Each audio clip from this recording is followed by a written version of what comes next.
guurkan waa guurka ugu horeeyay oo mataqaanaa dad Soomaaliyeed oo qabiil dhan ah xaafad baabaaday ku farxan farxiyo fiska ayaa meel ilaah taagan caawo farxiyo fiska caawo waa beeceedu waa xor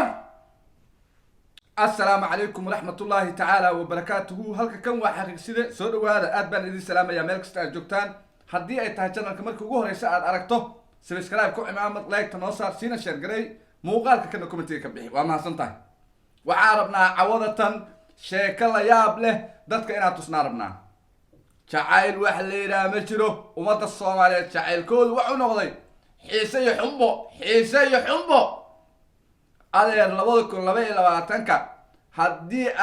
من سنتها شعيل يفرحلاتنا وادو سنتها وايه maxaa cusub cawadatan maxaa cusub waxa cusub ninkii odaga ahaa ee farxiyo fiska ee uga go'day qabiilkeeda oo dhan bal fiiri waxay uga go'day qabiilkeeda oo dhan ay uga go'day waxay uga go'day walaalaheed oo dhan waxay uga go'day saaxiibadeed dhan ninkii la oranayay alfanaan mukhtaar mubaarak baa waxay gacmaha isqabsadeen gabar fanaanad ah oo ayadana la yiraahdo asma odagii oo baashaalaya oo mataqaana xalweysanaya oo faraha saa ya dhaqdhaqaaqiisu oo fiican yahay muuqaal saa u soo turo muuqaalka kan ayaa baraha bulshada aad u qabsada caawatan farxiyo fiska waxa la sheegayaa inay u carartay magaalada Jigjiga Hargeysa ayay baawul ka ijaaratay waxayna carar ku gashay leeyahay magaalada Jigjiga sababtoo ah baasaboorku waa ka dhacay diyaaradna ma raaci karto sida naloo sheegay baasaboorku farxiyo fiska wuxuu ka dhacsan yahay 1 year hal sano buu ka dhacsan yahay waxaana loo sheegayaa cawadatan inay mataqaanaa ku wajahan tahay magaalada Addis Ababa ayna rabto bri oo jimco ah in ay safaaradda tagto baasaboorki dalbato ingiriiska inay ku laabato ay rabto mukhtaar mubaarak oo beeshii farxiyo fiska ee muddada daba socotay oo arooskoodii iyo guurkeedu aan raali kaga ahayn oo caawa ka aarsaday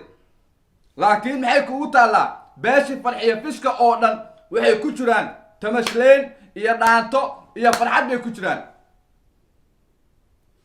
guurkan waa guurka ugu horeeyay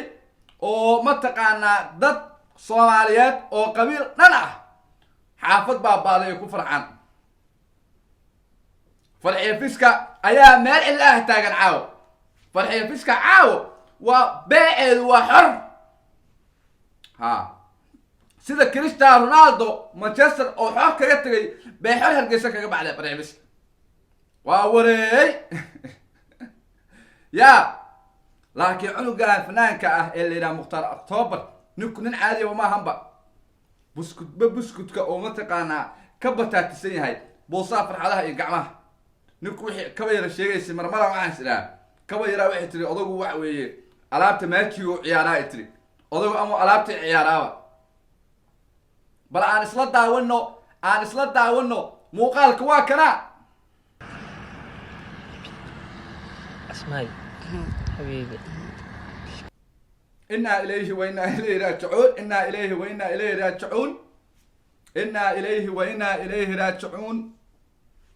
فرحي فيسك وحلينا ولاشين سمر إيمان الله كاسيو وكوغا هاي لفتقاء وقف دبير شراء متيد جيجا وحلقا يا بابا إناد متقو صوصي سام معقولة نيكا كما صورستي مقع واهليي صومالي وابرتي وحي إلهي إذن كالسيكرا وفرحة إلهي وادي كالسيي ولا الإنجليز كاجي صد هولتاده كلها